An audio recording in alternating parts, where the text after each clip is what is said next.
And welcome back to Sports Corner. I am here with Jonas Fortune and Drew Biata, and we're going to talk about some fantasy baseball. And first off, Jonas, you're going to be going with some sleepers throughout this segment, and Drew, you're going to have some stars. And so, first off, we're going to round the horn, first to third, and we'll start with you, Jonas. Well, when you're looking at first base, one of the things that I always like to do is I like to find some of these obscure guys that not many people know about. And one of the big guys when you're looking at this year is San Diego Padres' Adrian Gonzalez. I don't know how obscure you can call him. I think a lot of the average fans may not know him yet because he plays out in San Diego. But Adrian Gonzalez can get you 100 RBIs, stroke 30 homers last year, and he plays in Petco Park out there. I like your Kinsler pick at second. So when you're looking at him, I mean, it's unreal. Adrian Gonzalez can throw up great numbers. He's just like a young Andres Galarraga, only left-handed. Absolutely. No, Jones, for my first base pick, I'm going to go with Ryan Howard for the stars out there. I like Ryan Howard over Albert Pujols this season simply because Pujols is losing Eckstein and he's losing Rolen in that lineup. His RBI totals are going to go down. Ryan Howard's going to lead all first basemen in home runs, RBI, and slugging percentage, but still look out for Pujols to lead most first basemen in doubles, on-base percentage, in total bases, and runs. So Ryan Howard's my guy this year. That's what I'm going with. I think you'd be stupid not to go with that if you're going for not a bad pick. And look out for Teixeira as well. Okay, now I just said your Kinsler pick at second base for the Rangers, Jonas. I don't really see him as that big of a sleeper. I think that's actually a pretty good pick. Ian, I think so. The thing with second base this year, second base is so loaded.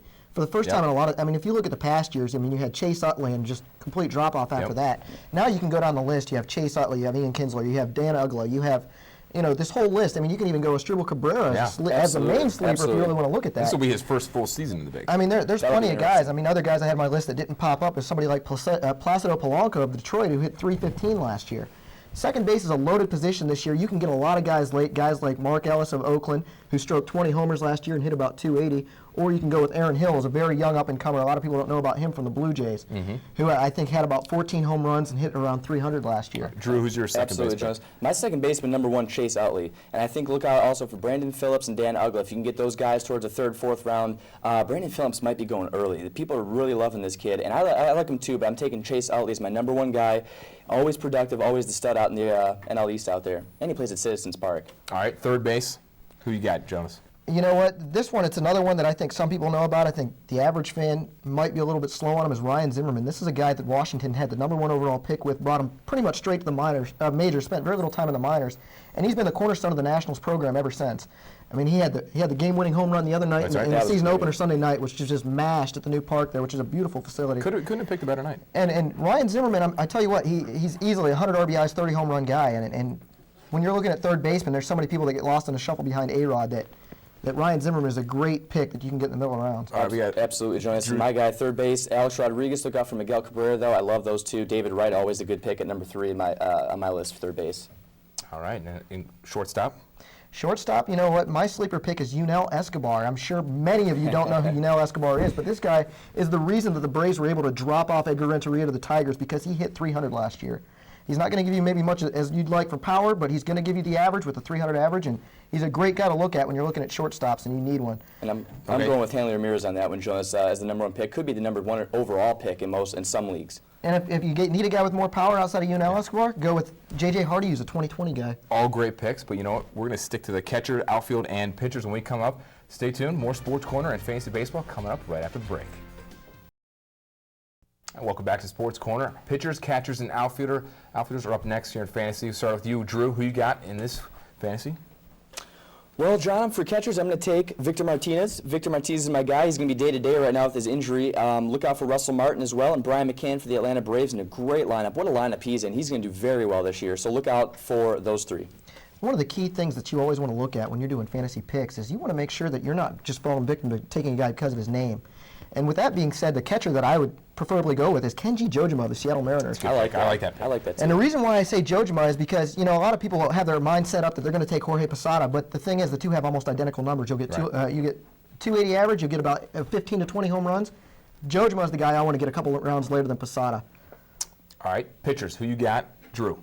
Well, my top 3 pitchers are going to be CC Sabathia as number 1. That might surprise some people because everyone's thinking Johan Santana is going to destroy the NL East. He is in a contract year, so they might do pretty well. Very true. Sabathia, very motivated, so I'm taking him as my number 1. Johan Santana, my number 2. And Jake Peavy, my number 3. I'm taking Josh Beckett. I wouldn't even put Josh Beckett in my top 5 right now simply because he's injured. We don't know what he's going to do coming off the injury, so be careful when you take Beckett. Don't waste your first-round pick on Beckett. Jonas, or second. I'm curious to see who your sleepers are on the My pitcher sleepers, well, it's not so much a sleeper, but I think a lot of people still don't know about this guy, is Yovani Gallardo of the Milwaukee Brewers, the number 2 guy. I think he's on the disabled list right now, but he's going to become 15-day DL. Who cares? Take a waiver on him in the middle rounds because this guy is a stud. He led the minor leagues in strikeouts, came up to the majors, and all they did was struck out 110 people in 101 innings. He's the way to go. That was a good pick. Another guy you want to look at, and this is a very big sleeper of mine, Zach Greinke of the Kansas City Royals. Ooh. A lot of you guys are probably shaking your heads right now. He's an Indian killer. There you go. Zach Greinke is a guy, he's gotten over his bipolar or depression problems, whatever he had. Last year he was lights out in the second half once they made him a starter again. Look for him to have a big year this year. And my third and final pitching sleeper, Randy Johnson. I said him earlier. All reports said Randy's back to his same old Oh, my. Back. All right, real quick here. Still gets the strikeouts, guys. Left, center, and right. Make it quick, boys. Left, center, and right. Well, I broke it down into my top 3.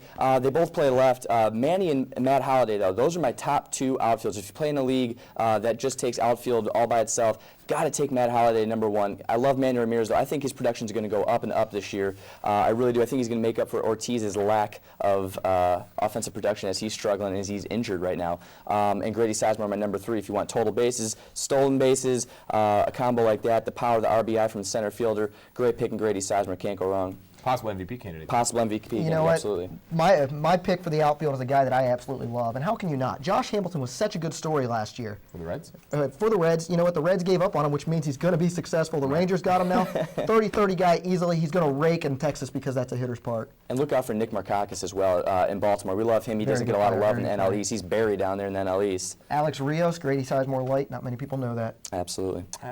I'm pretty surprised. I'm happy with your sleepers. And Drew, of course, you're going to take the big names, and we'll see how it goes in the whole season. We got a 162-game season ahead of us, so stay tuned, guys. More Sports Corner coming up just after the break. Stay tuned. Welcome back to Sports Corner. Here's an updated look at our NCAA brackets brought to you by Facebook. This is the first time I got to see him. A huge standings move by our own Lindsay Petruni. She had the best argument in Pick'em so far, and she's oh my goodness. That's just blowing everyone away. Actually, I'm 5 points behind her. Jonas, me, and Randy on the bottom. How's it feel to be losing? Wow. Look at Randy. Look at that trash talk. Randy not only was losing by a girl in Facebook bracket standings, I'm but losing. also Michelle Teese and Decker up there, too. Lost in the pitching as well. Well, that's all the time we have here on our Sports Corner's first hour-long episode. We'd like to thank our guests, Kylie Reynolds, Jeff Russ, downtown Kenny Brown, Ivan Studio, and Kristen Peters and Joe Kowalski taking the time out before practice to talk to us this afternoon. Also, a big thank you to all of our tech crew, staying an extra half hour and putting in so much work. Guys, thank you. Seriously, you make this all possible. To all our viewers, remember, you can check out our website and copies of this and all our episodes on the show. You can log on to www.youtube.com/sportscornertv2. For James Buckley, I'm John Sable. Have a great night and stay tuned on YouTube for updated versions of us. Thank you, guys. Thanks.